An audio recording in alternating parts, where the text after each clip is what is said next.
I visited South Korea 7 times now. Here's everything I wish I knew before visiting, plus tips to make your trip easier. When visiting other countries, I try my best to respect cultural norms. If you visited Korea before, what do you think and what am I missing? Let's get started. 1. There's no tipping culture in South Korea and tipping may come off as rude. I've never seen a tipping jar in Korea. Many restaurants are self-service, which means returning your dishes to the front or a designated area. Sometimes I just watch what other people do and copy them. Don't expect locals to be social or friendly to you just because they are a foreigner or tourist. They're just minding their own business and going about their day, even more than other Asia countries I visited.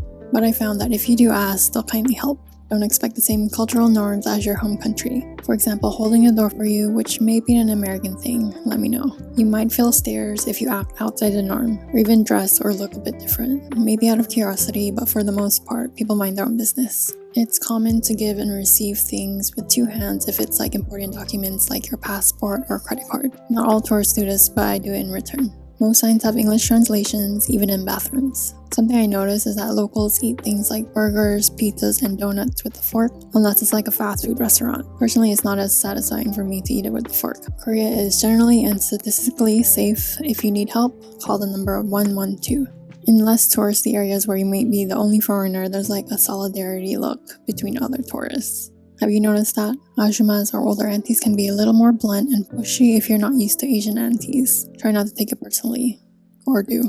English isn't widely spoken in Korea. It's best to learn some basic phrases or use translation apps like Papago or Google Translate. In non-touristy areas or restaurants, menus may not be provided in English. Just use the camera tool. These are the phrases I use most. 안녕하세요. 죄송합니다. 한국말 못해요. 감사합니다. 얼마예요? 괜찮아요 or 괜찮습니다. 아닙니다. 네.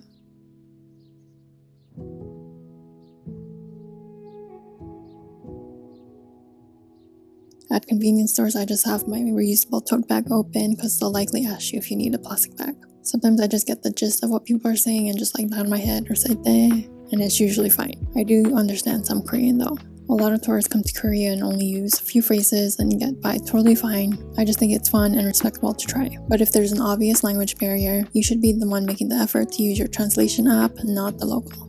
Don't make them feel guilty for not knowing any English when you're the visitor. From the airport, I recommend taking the limousine bus if one of the stops are near your hotel. It's about $12 and I found it more convenient than taking the subway, which you'll have to do a lot of walking. If you take the taxi from the airport, it's usually around $50. And then it increases at late night. Get a T-money as soon as you arrive or at a convenience store.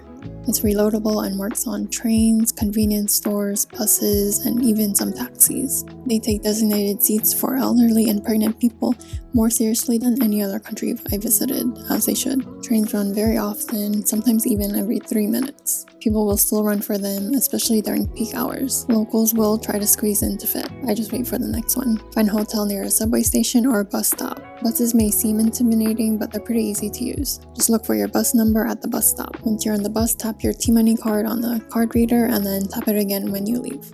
On city buses, always enter to the front and exit through the back. On buses, I notice it's the norm to start getting ready to leave once your stop is nearing. I think so the driver doesn't wait too long for people to get off the stop. Also, you'll want to hold on to something on buses, especially in smaller neighborhood buses. It's usually always a bumpy ride. And when getting on buses, most drivers don't wait for you to sit down, not even for elderly, so they can stay on schedule. So make sure you hold on. Sidewalks and train stations usually have arrows to show which side you walk on, and in general, people follow them. Don't press the pedestrian button to cross the street, just wait for it to turn green. That button is for sight-impaired pedestrians. On escalators, make sure to stand on the right and leave the left side for people who want to get past you. People will side-eye you or brush past you if you don't. Most subway stations have a lot of stairs. Escalators are rare and elevators can be hard to find. Go to Naver Maps and look for the escalator sign so you know which exit to go on if you're carrying a bunch of luggage. Most train stations have clean bathrooms. Most people on buses and trains are usually on their phones, and in general they don't talk loudly. Don't be that loud typical tourists. Traveling between cities is pretty easy in Korea. You can take the KTX bullet train or express buses to go between cities. For taxis, Uber works in most major cities, but they can be limited in smaller cities. So the alternative to that is Kakao Taxi. Google Maps isn't optimized to be used in South Korea, especially for walking directions. I mostly use Naver Map now. While many restaurants and stores accept credit cards, you do need cash to top up your T-Money card, which you can do at subway stations or convenience stores. Some places like underground shopping areas, local markets, or food stalls may only accept cash. I have a whole video and blog post about how much I spent on my Korea trips. You'll need a plug type F. I use a travel adapter since I travel a lot. Not all hotels provide a USB charging outlet. If you didn't pack one, you can always buy one in Korea. Reusable tote bags are common in Korea regardless of gender. They're all I use now. I always bring a handkerchief with me or tissue paper, especially during summer months. Carry an umbrella, especially during summer months. Rainfall can be unpredictable. You can buy an umbrella at most convenience stores. This might be a little controversial, but from my POV, Korea is generally still a conservative place clothing-wise. While skirts are the norm, spaghetti straps or sleeveless shirts are less common, and I notice people will look at you. But you do you. Make sure to bring good walking shoes. You're going to be walking a lot. And waterproof if you're traveling during rainy months.